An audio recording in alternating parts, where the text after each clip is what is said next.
Alright, so it's been a little bit busy and I didn't get a chance to get these out of the vinegar.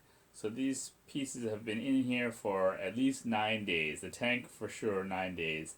I did add some miscellaneous parts as I was taking them off the engine to put them in the bucket for a little bit. So we're going to take them out of the bucket, see what they look like, and then I'm going to clean them up.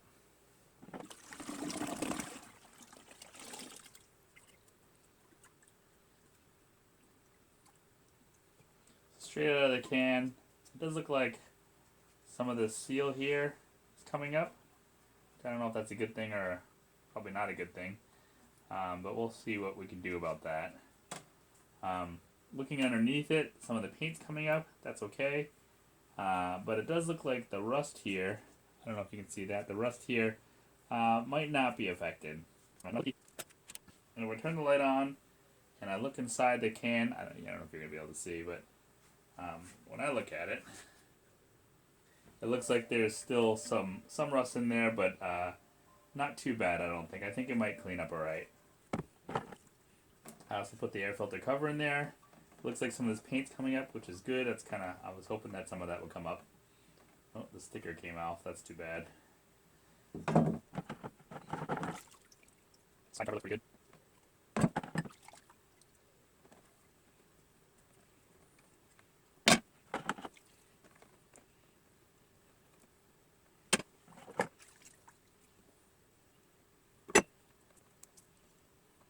I think that's it. So I'm going to take these upstairs. I'm going to rinse them off with some cold water. And then I'm going to put them in like a water and baking soda solution to try and neutralize any of the vinegar. Alright, so I have my parts. I rinsed them off with cold water.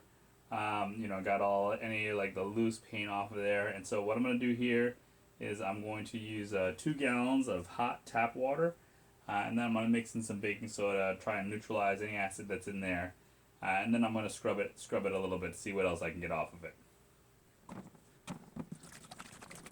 I'm using hot tap water so that when I'm done, it'll just help in the drying process, I hope.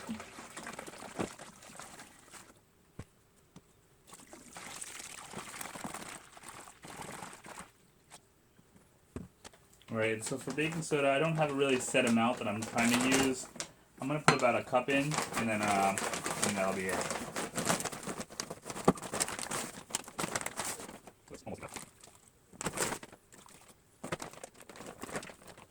Then I'm going to mix it up.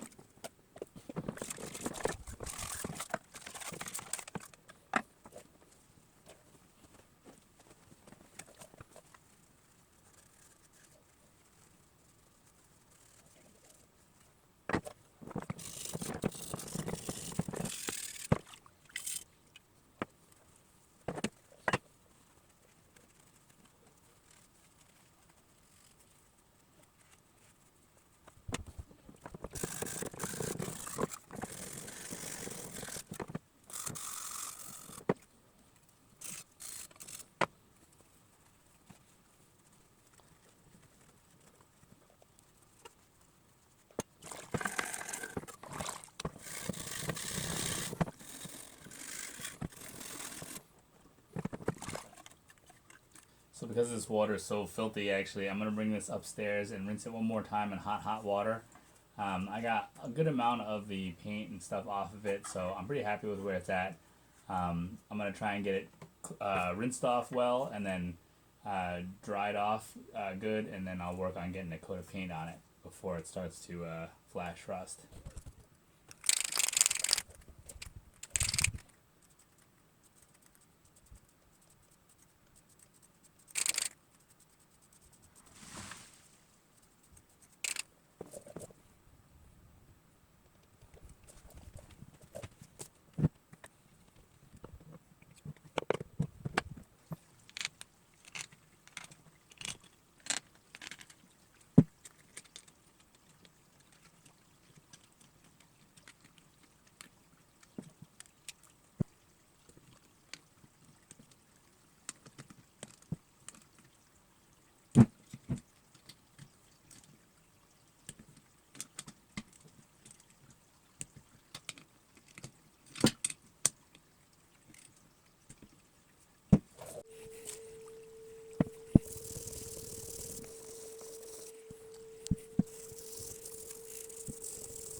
right, so this engine is an older engine, and so it comes with a points and condenser setup. I bought this kit here. It's a here's the part number. It's the electronic ignition kit from Briggs and Stratton, and it's what it does is it converts the older coil to a electronic ignition. So that way you don't have to use the points and condenser. You can buy a newer magnetron coil or a used one, and it does the same thing. This is just the kit that I'm using. And the way it gets installed is as like this. This is the back side of the coil, and you push in. So it mounts to the coil in place here. And then this, which is connected to the coil here, and it comes with this kill switch as well. And so what I'm going to do is I'm going to press this plunger up, and that's going to raise this up enough that I can slide in my ground coil. Ground cable, I'm going to stick this ground cable, and both these pieces are going to go underneath the keeper that this holds in place.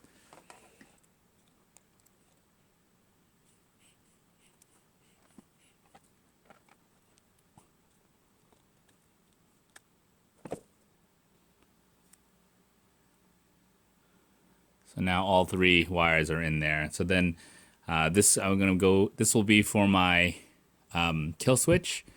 And then this grounding piece here, I'm going to connect with this guy here. These get bound up together.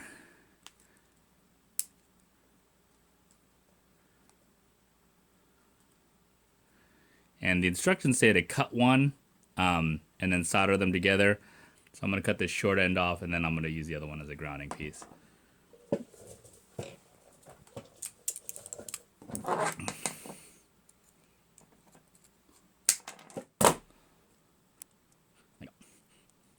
So that's going to be mounted on there when I mount it on the engine.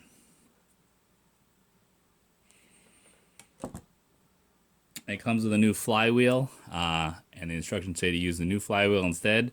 I think it's the same as the other flywheel, just a new one, so in case there's any damage to the old one.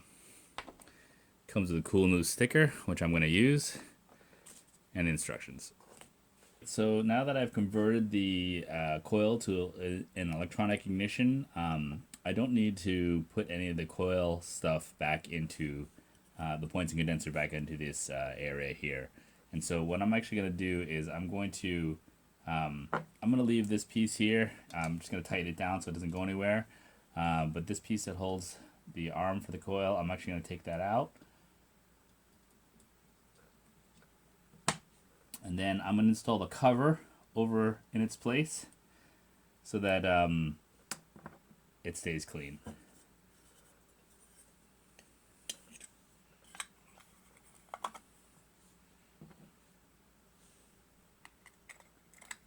Oh, actually, what I do need to install is the plunger. The plunger needs to go here, otherwise it'll leak oil. So the plunger goes into place.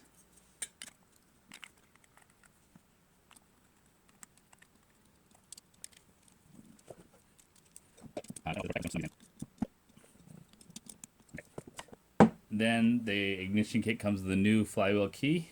I'm going to install that.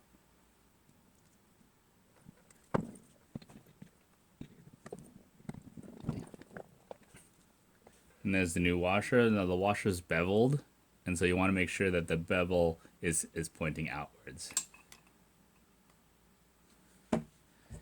And then this is what is used to torque the flywheel in place. And so I actually I put some ATF fluid in the hole here so that it keeps us lubricated. I'm going to add a little bit to the shaft here. This just keeps the flywheel clutch from catching up. So now I got to torque it down. I didn't talk about it in the first video, but I'm using a string and I'm putting it in to fill up the cylinder. And so then when it's in there, when I turn the flywheel, it will kind of hold the flywheel in place as I torque it down. I'm using a string because it is not going to mar the sides of the cylinder wall.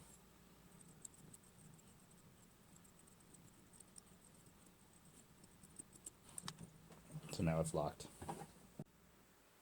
Okay, so there is a spec for the distance between the coil and the flywheel, and I don't know what it is off the top of my head, but the trick is that a business card is the correct gap.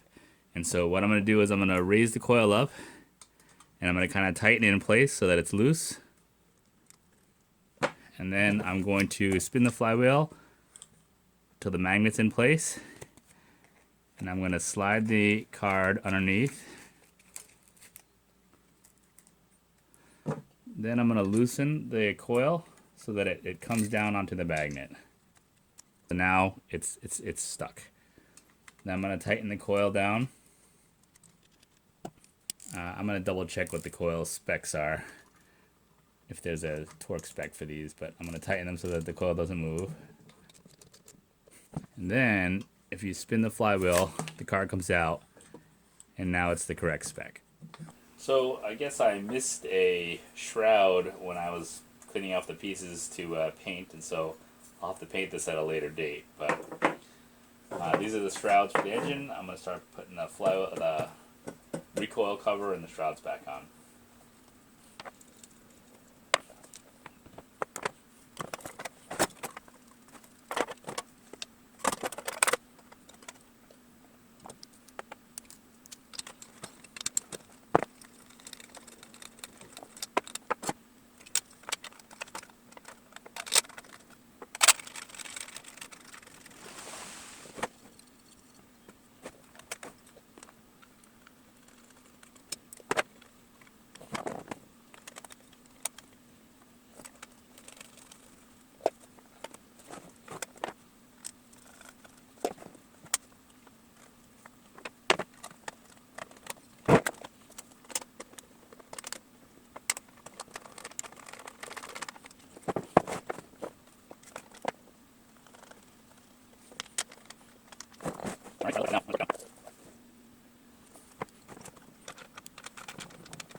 Alright, so the shroud didn't have torque specs, so I actually just snugged them up. I know I used a torque wrench, but I wasn't torquing it till it clicked. I just kind of snugged it up.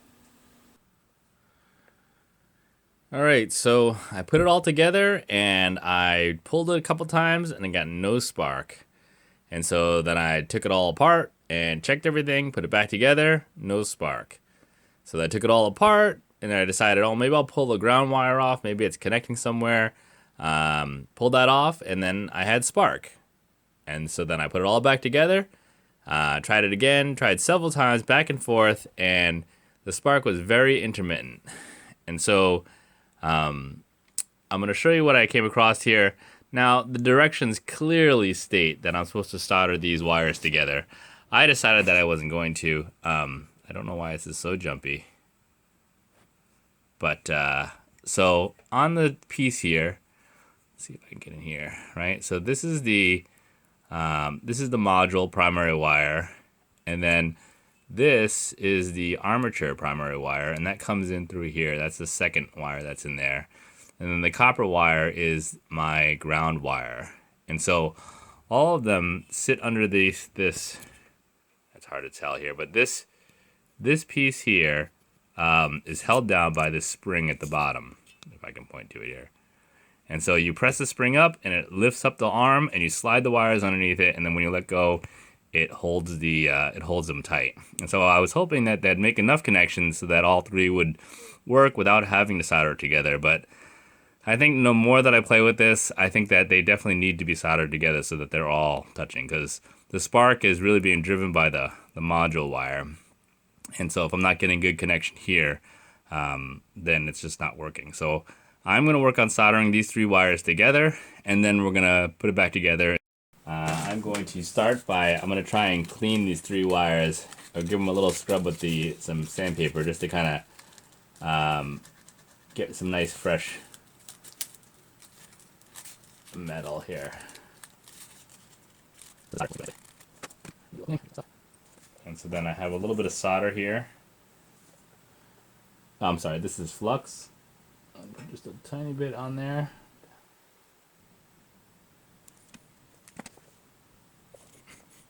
Trying to get the focus a little bit here. So I have some solder. I have my soldering iron. I don't know how much you can see. I have it zoomed in so I really can't see, but I can get a little bit of solder on my flux on my solder. Maybe help it flow a little better. So I'm going to put a little solder on the tip here.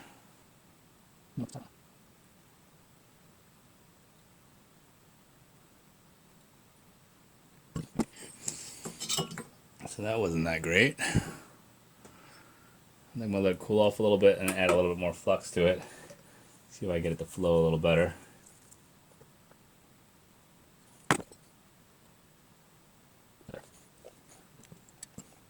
That looks pretty good to me. But all I can do is try it out. So I'm going to reassemble it and then we're going to look for spark. Alright, so I got it back together. Now I'm going to give it a pull and hopefully you'll see some spark. Yeah, I have good spark. I'm actually going to swap out this valve cover. I have one from another project that I had. This rubber boot here is rock hard. And so this one here is much more pliable. So I think that that's going to seat better. So I'm going to swap these out and then I'm going to start installing everything else.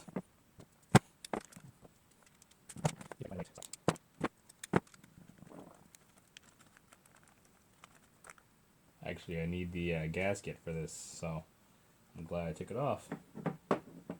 So there are 2 gaskets that come with the kit. I think I'm going to use this one, which I think this other one here it might be for a different model valve cover. Let's find out.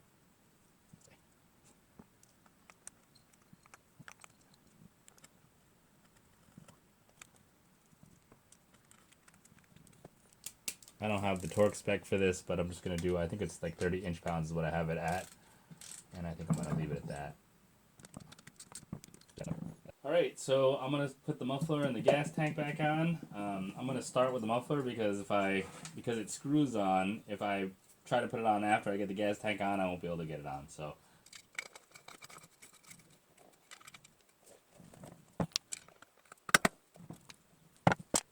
Alright, so I put the gasket that I got from the kit onto here and I kind of pre-loaded or pre-set up the screws because this is a tough one.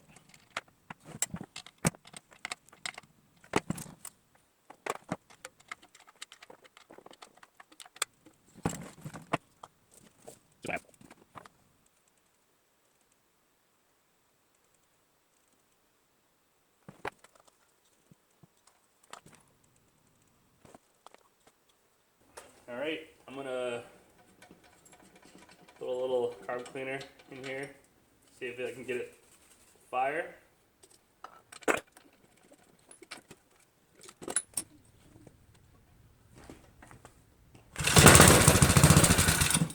Yeah, first try.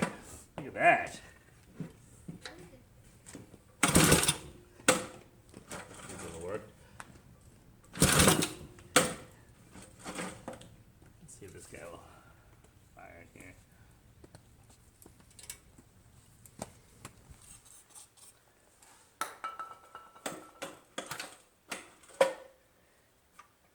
What's happening? Leaking out of.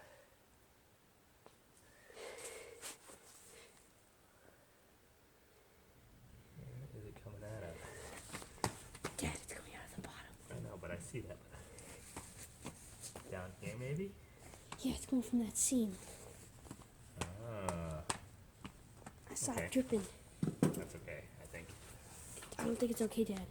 The viewers will not like it. Oh, I just pulled the string off of it.